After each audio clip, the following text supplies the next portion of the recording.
In lesson 5.5, we're going to be working with standard form of a linear equation. So far, we have practiced slope-intercept form and point-slope form.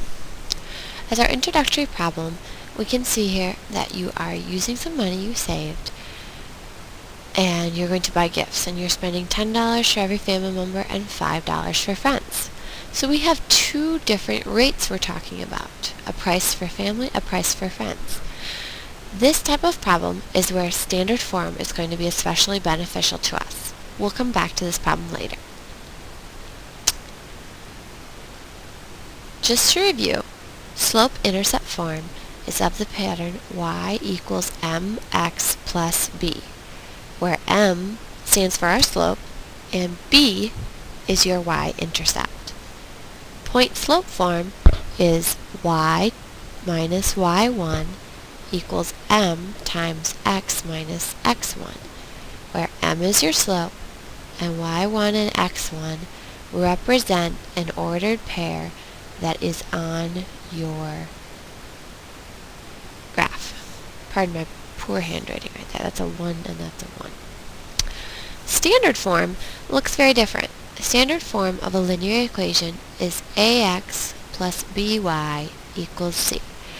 A, b, and c are constants, okay? And a and b cannot equal 0 at the same time.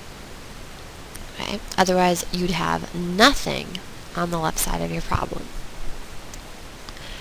Okay. You can see, though, we still have the y, we still have the x, and you could rearrange this into slope-intercept form without too much work. Standard form is helpful because we can use it to find x and y intercepts. Okay, if you are thinking of a graph and we have our y-axis and our x-axis, when we start plotting equations, we talked about plotting the y-intercept first.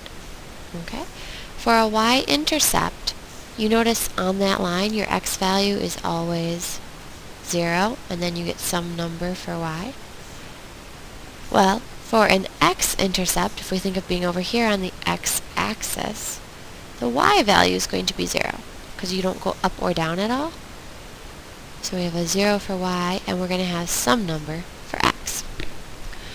Okay, so here's how it works. If you want to find your y-intercept, all you have to do is make x equals 0, and we can solve. So, put in a 0 for the x. So 5 times 0 minus 6y equals 60. 5 times 0 is 0, so this part's just gone, which means I can divide by negative 6 on both sides and find out y equals negative 10 is my y-intercept. Now I have to find my x-intercept. To find an x-intercept, you're going to make y equals 0. See how you do the opposite thing? So, let's try this one. 5x minus 6 times 0 equals 60. Well, 6 times 0 is 0, so this whole part in the middle is gone. Divide both sides by 5. X equals 12 is my x-intercept. And there I have x and y intercepts for the graph of 5x minus 6y equals 60. I would like you to pause the video and try this problem. As you can see here, I used the opposite concept, so x-intercept, make the y 0, figure out your x value. Y-intercept, make x 0, solve for your y value. And you get the intercepts of x is 4 and y is 3/2. Notice these are two separate points. These are two intercepts. They are two separate places on the graph, not one.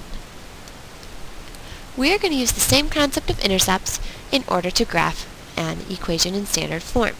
The first thing you need to do in this problem is find the x and y intercepts. After you do that, start the next video.